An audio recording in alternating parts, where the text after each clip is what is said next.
God and I have lots of conversations. And when I'm like, God, it's time for a billboard, I don't speak code, he always sends me somebody.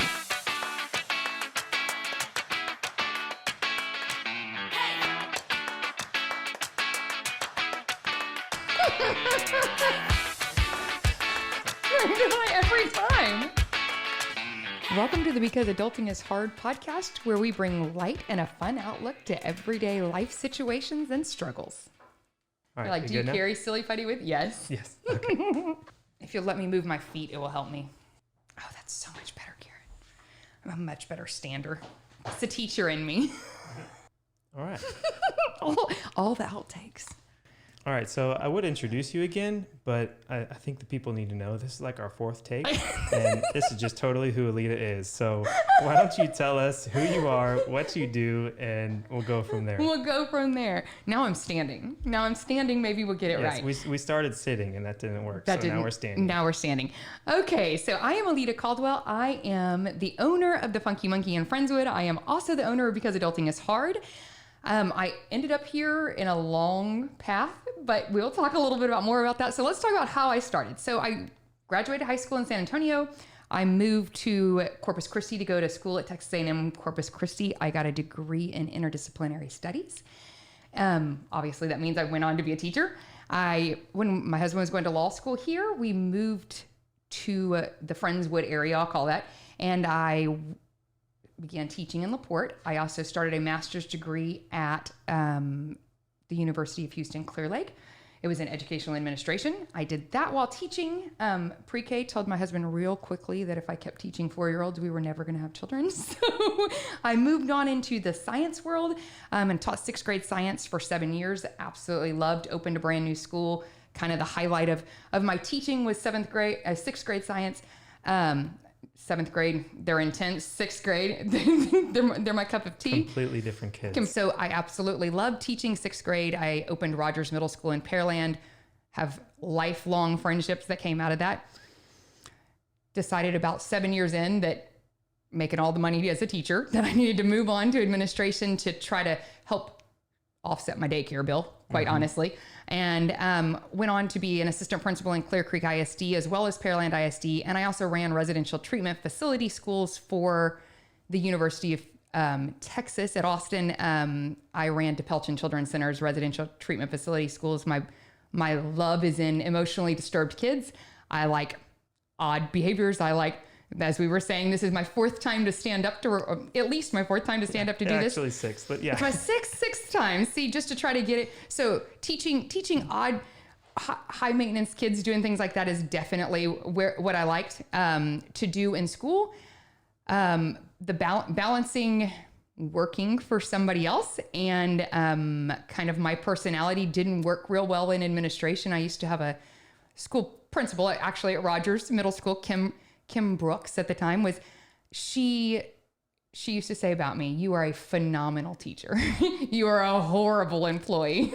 I can believe that. I mean, rules aren't my strong suit. So in administration, I loved the kid aspect of it, but not necessarily the paperwork and the I'm going to call it the politically correct part of it. I don't do things that are, if it's not logical and it's not practical, why would we do it? So at some point when, if I'm being honest, when I didn't get my contract renewed as an administrator, my loving husband was like, "I think we're done."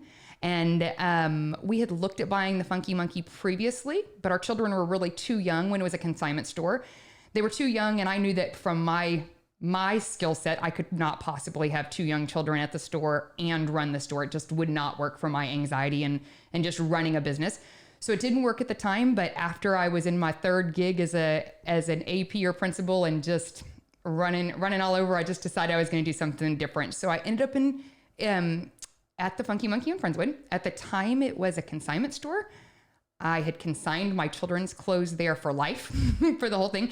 I'm a lover of high-end Matilda Jane in particular. My daughter is a lover of Matilda Jane, and I'm just too cheap to buy it new. And so that's how I ended up in the consignment world.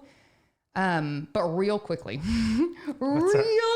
after I bought the Funky Monkey, I could see on Facebook with Marketplace and stuff that where I was making my big bucks in baby gear and stuff, it just didn't make sense that you would pay me 60% when you could put it on Facebook Marketplace and make your, and you're only going to get 40% and it's going to take you 60 days to get it. So through that process, I kind of learned that I am a seer of trends. I see trends as they're coming. And that's how I kind of ended up with what I have now at the Funky Monkey, which is a 3,600 square foot gift store. It is weird because we started out as primarily children's clothes, I'm going to say. And yeah, I can't sell children's clothes to save my life because I can't compete with Target. I can't compete with Walmart, places like that. But what I have now is I have women's clothes. We offer custom items, and because adulting is hard, has come out of, quite frankly, a very, very dark place. And it is a live account of what a business owner looked like struggling to keep their storefront open while building another brand as an out. Right. As an out. Which is what we're going to get into in the next episode. Right. Which is going to be fun and transparent. And it is going to be fun. This is why Garrett, so let's talk, I would love to talk a little bit about us and how we came about. So Garrett, in the midst of all of this crazy stuff that's going on with COVID, he owned a media company and he walked into the Funky Monkey, and actually he didn't. It was on Facebook. We saw on Facebook, and his mother-in-law is a customer of mine, a regular customer of mine. And somebody tagged me in a post that he was offering free videos for businesses because, like it's a thing. Yeah. Like, how do you close that's a thing. We're going to talk about that. And after coming off of Harvey and off of these things, his mother is a small business owner. I know that now. And so we got in contact with each other in a very raw place, and we have very, very similar thoughts on what we're going with because adulting is hard. And I've told people this over and over in my lifetime that God and I have lots of conversations. And when I'm like, God, it's time for a billboard, I don't speak code, he always sends me somebody. And so Garrett and I are on the same page. I'm super excited about what we're doing with podcast and with Structured Because Adulting is Hard, and just kind of growing, talking about CBD, talking about mental health, talking about mom, talking about being a wife, talking about, about anything that you can think of, is kind of on the table. So I'm thankful for Garrett. He owns Little Lens Media, and that's kind of, you're going to get to see the two of us. We had an immediate connection, just kind of see raw and real as we're doing this. I'm super excited because Adulting is Hard is honestly I call it my brain baby. I inherited the Funky Monkey, and I built it into something else, and I built it into something big, and I've learned lots and lots of things along the way. And now you're getting to see me do my own brand and kind of march to my own beat and take it and marry the two together. Yeah, and I think it's so cool that just what you're doing with Because Adulting is Hard and your story that goes behind it, that the people are going to find out later, is why you're giving back and is why you feel so passionate about these things. And it just makes me, as the producer, filmmaker of it all, just really blessed to be able to already have those emotional stories intact, and then somebody who actually wants to go benefit people with that information. And we've talked about this. It's taken me a whole year almost a year of therapy to even possibly think of talking this raw and real with Garrett. So those are things that we're going to continue to talk about because, just standing here, just reading scripts and talking things out loud is really do hard things, right? Yeah. Do hard things out of my comfort zone. Yeah. But it works because you're not the only person who has that. For sure. So I definitely think that people are going to love this podcast and be able to benefit from what you talk about. How can people get in contact with you with maybe some topics that they want to talk about on the podcast or want your opinion on? Absolutely. So we have a few different routes that you can get to us through. The biggest thing is, if you're my personal friend, send me a message in Messenger or text me, whatever it is. Let us know things that along the way that I've talked with lots of people in my lifetime, you can imagine. Lots and lots of people in my lifetime.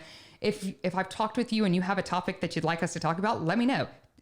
So that's personally, I know lots and lots of people through the Funky Monkey. As a matter of fact, I wish if people would come in with their Facebook little thing and their name on their Facebook on them, I would know who they are, because I honestly, through the Funky Monkey, I feel like I've made relationships with so many people that that you can send me a message through that platform. That people know how to do it. You can send it through Messenger on the Funky Monkey. You can also send it through Because Adulting is Hard. That's our sister company. It's coming through there. You can call us at the store. We talk to people regularly. Hey, I really have a question about this.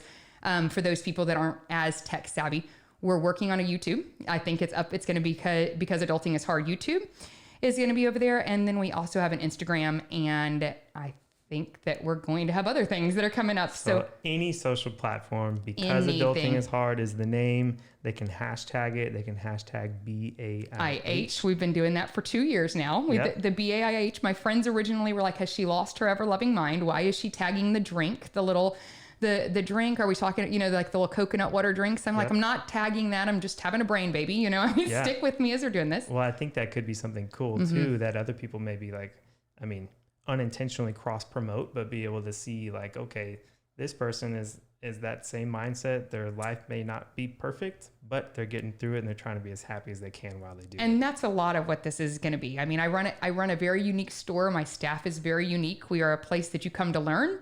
I tell people all the time, when you come to my store, I can teach you anything, but I can't teach you to give a damn. So you can come in here if you're willing to learn. We will make a place for you, and people kind of migrate around my store. I hired you to do one thing. If it's not a good fit, we put you somewhere else because it's just who I am. And I'm super excited, and they're super excited about this platform going forward because they've been watching me try to grow for years and years and years. And they are the reason, between my husband and my staff at my store, are the reason we're here now. So thanks for listening to this episode of Because Adulting is Hard. Make sure to share this or tell somebody else that might want to tune in, and we will keep doing this regularly. And remember to live happier because adulting is hard.